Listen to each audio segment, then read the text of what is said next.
I have spent the last year recording one short, sometimes even two, every single day, and I've been posting them on my YouTube, and the response has been awesome. So many people have watched these videos, and so many people have said that they've taken the inspiration from some of these videos and used them in their own compositions, which is so cool, and that completely validates the entire reason that I've been doing this series. So let's hope for another year of the same exact thing, and this is a video of a compilation of my top 10 most viewed of these little shorts. I hope you enjoy. If you do, consider liking this video, subscribing for more content, and do check out the rest of my shorts. I think that I've done some really interesting things, and I've tried not to be too repetitive, although I think at this point everybody knows that I really love 9 chords. Anyway, here's my top 10 compilation of last year. I hope you enjoy.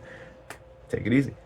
Here's a crazy sequence you can try in any key. So left hand, I'm going to play C major scale, and in the right hand, I'm going to also play C major scale, but descending. So in the left hand, I'm going to play major chords based on each of those scale degrees. So C major, D major, E major, F major, G major, A major, B major, and then C major. In the right hand, in second inversion position, so that's G, C, and E, I'm going to move down. C major, B major, A major, G major, F major, E major, D major, and C major. We're going to end up on C, but the resulting chord progression is really insane. So let's see what it sounds like.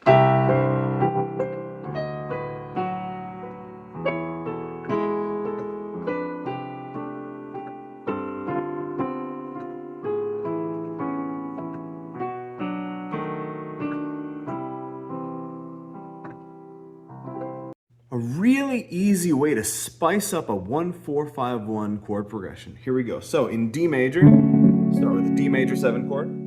Then the 4 chord is G major. I like to add the 9th and the 7th. And then A major, which is 5. So super standard, right?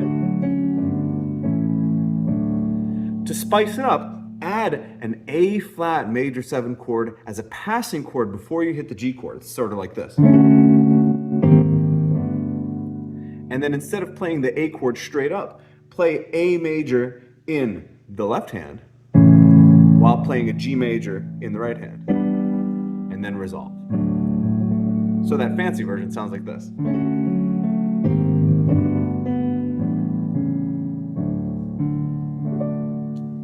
Try it out for yourself.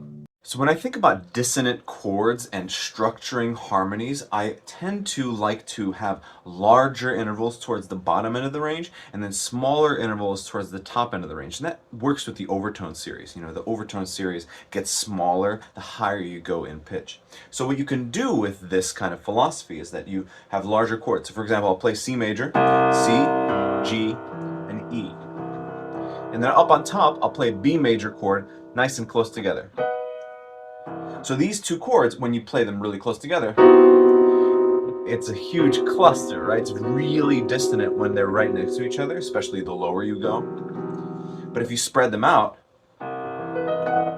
they occupy their own space in the sound frequencies, and it's really cool. You can have seemingly harmonies that shouldn't necessarily work together work beautifully together. Here's a nice chord progression you can try. G sharp minor, then A major 7 with the 9th, G sharp minor in first inversion with the 7th, C sharp major, D major with the sharp 4, E major, sus 4 resolving, and then F sharp major. Here's what it sounds like in context.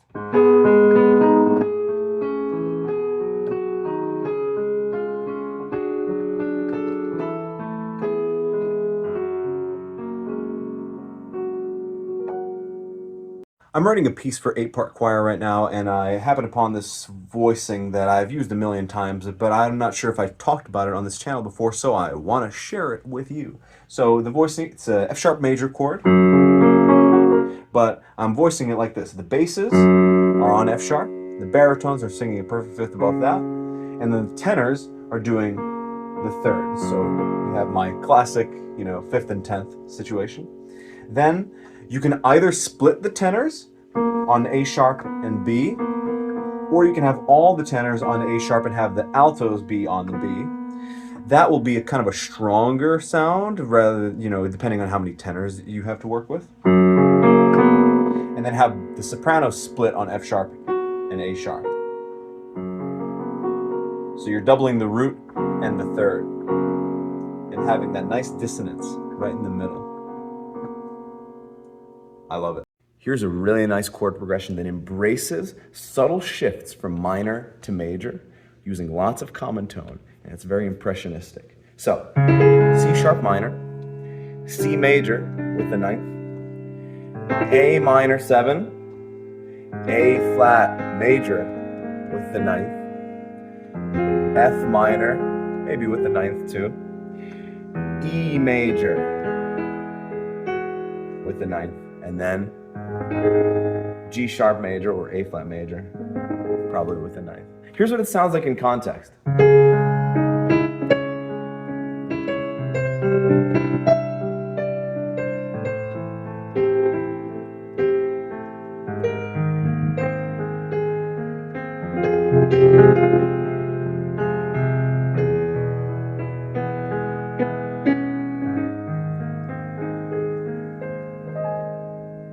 Here's how you can enhance your 6-2-5-1 in C major using mode mixture. So 6-2-5-1 in C is A minor, D minor, G major, and then C major. Using mode mixture, you can borrow chords from C minor and use them instead of the chords that normally happen in C major. So for example, instead of A minor, you could do A flat major. So, pretty cool, right? Instead of D minor, you could do D diminished.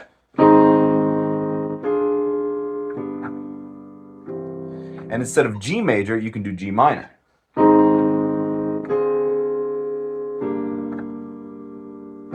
All of a sudden, it sounds modal. So you can do different combinations. Or try those combos for yourself. Here's a quick step-by-step process of how I create a lot of my music. So, step 1, find a little motive. Short. That's up a major sixth and down a whole step from C. C, A, G. That's not enough though. We need a little bit more. So I'll take that and invert it. I went up a major sixth, down a whole step. This time I'll go down a major sixth and up a whole step. Now I have 6 notes. That sounds like a melody. Sweet. Now we need some harmony. So how can we find some chords that might help? Well, I'm drawn to that low note. So maybe I'll make an E flat major chord. And then maybe an F major chord. And start on some kind of a C chord.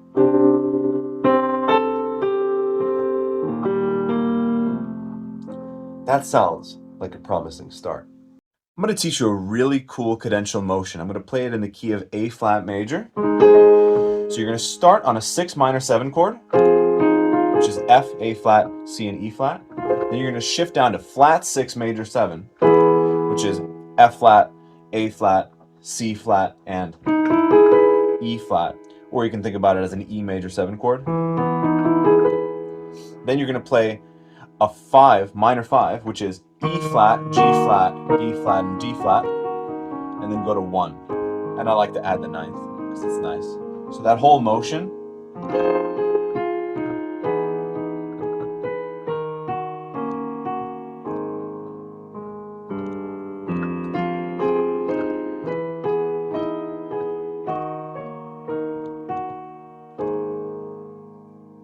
really beautiful.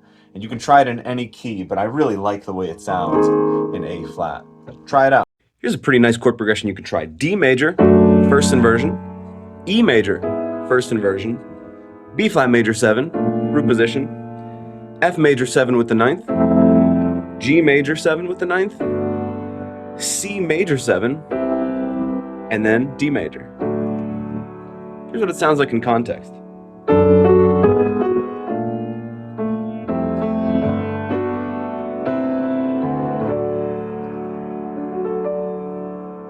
Try it out for yourself.